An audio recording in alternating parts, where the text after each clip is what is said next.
Hey, what's up guys? This is Elliot here with the WordPress House, and today I'm going to be teaching you how to purchase a domain name, how to pick out and purchase a hosting plan, and then how to connect that domain name to your hosting plan.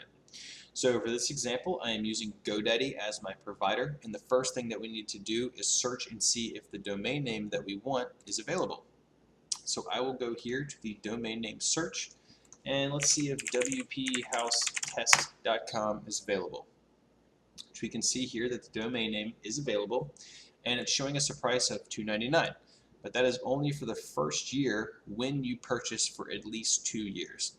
So that means that if I buy this domain for 2 years, it'll be $3 for the first year, and then it will be $14.99 for the second year and every year after that. So for this tutorial, we'll just assume that I'm going to purchase everything for 2 years in advance, which means that this domain name is going to cost me $18 for the first 2 years. So I will go ahead and add this to my cart. Alright, so now we have a domain name. Now we need to get a hosting plan. So there are two options here with the hosting plans. You can get a WordPress specific hosting plan, and that's a server that comes pre-installed with WordPress, and its sole purpose is to develop a WordPress site on.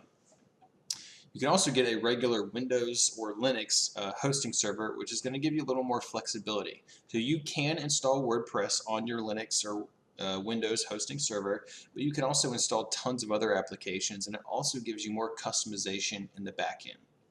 So for this tutorial today, we're just going to purchase a regular Linux hosting plan. So we'll go in here to web hosting, and we are now presented with 4 different options. So this is really up to you, depending on the size of your website and how many websites you want to build. That will dictate which option you get. So just to kind of briefly go over these options, the economy hosting plan is only going to allow you to have one website, whereas the deluxe and every plan after that will allow you to have unlimited websites. So that means you can purchase one hosting plan, but you could have 20 domains connected to that hosting plan, and you could host all 20 websites on just one hosting plan. As opposed to the economy, you'd have to purchase 20 economy hosting plans to support 20 different websites.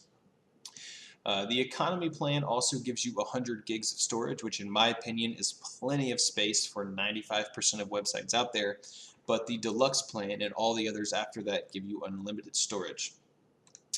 They all give you unmetered bandwidth, so you're never going to be locked to how much traffic can come to your website, and then you also get free email using your new domain name for a year. Now the only other thing that I'll point out here is that if you get the ultimate plan or higher, you get a free SSL certificate for 1 year, which I'm not going to cover that in this video, but we will talk about the importance of SSL and how to install and configure that in another video.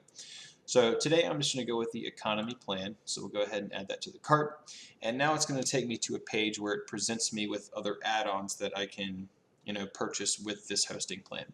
So the first one is going to be your website backup. So for $3 a month, GoDaddy will automatically back up your website and store it on their server, just in case your website crashes and you need to get all those files and bring your site back up. This is very useful for that. However, there are also other free plugins for WordPress that you can back up your website on, and there are also manual ways to back up your website. So for today, I'm not going to get that. I'm not going to purchase the essential security for $7 a month, but that is a scan and cleanup of any viruses or whatnot on your hosting server. So I'm not going to get that today. And then lastly on here, the SSL certificate. So I highly recommend SSL certificates, but I'm not covering that in this video, so we are going to skip over that. So we'll continue with these options. Now also with GoDaddy, whenever you purchase a hosting plan, it gives you your domain name for free. So if you're on some other type of host that doesn't give you a free domain name, you won't be presented with this option, but we've already picked out and added our domain name to the cart, so I'll just skip this for now.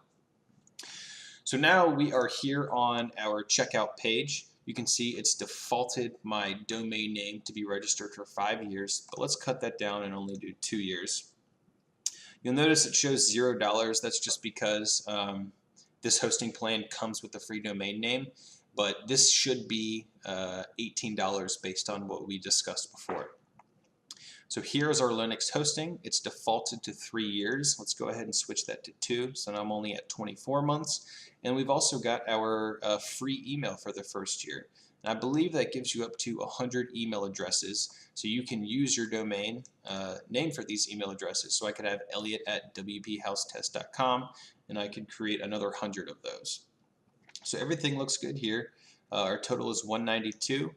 And from here, you either need to create an account or sign into your existing GoDaddy account, and you'll just put in your credit card information, your name, address, all that good stuff, your billing info, and you'll be good to go. So for this tutorial, I'm not going to buy this domain name and hosting plan because I don't need it. So we will go ahead and skip to what you will see in the back end once you have purchased these two things and you've finished checking out. All right, so after you have completed the checkout process, you're going to be redirected to a My Products page. And there you should then see the domain name that you purchased, and you should see the hosting plan that you purchased. However, on yours, you should not see this Options and Manage button. There should be a button that says Setup. All you need to do is click that button. It's going to take you to a new page, and it's going to ask you what domain name you want to connect to that hosting plan. So you'll simply select the domain name that you just purchased, and then it's going to ask you what continent you want the server to be in. So for example, if you're in the United States, you're going to want to select the North America server. From there, you just click Finish, and GoDaddy kind of does the work for you. It'll connect the domain name. It'll do all the DNS settings automatically for you. And after that's all done, you should be redirected back to this My Products page. And you'll know that it worked and everything's done when you see your domain name under your hosting plan. That indicates that this domain name is now attached to this hosting plan. You should then also have these two buttons instead of the Setup button. So you can now log into your hosting plan. You click Manage, and you now open up your cPanel admin, and here is the back end of cPanel. From here, you can go in and install WordPress, create databases, do whatever you want. So I actually have another tutorial, which I will link in the description below, that will teach you how to install WordPress on this exact hosting plan right here. But for today, that'll be it. So I appreciate you watching. Thanks.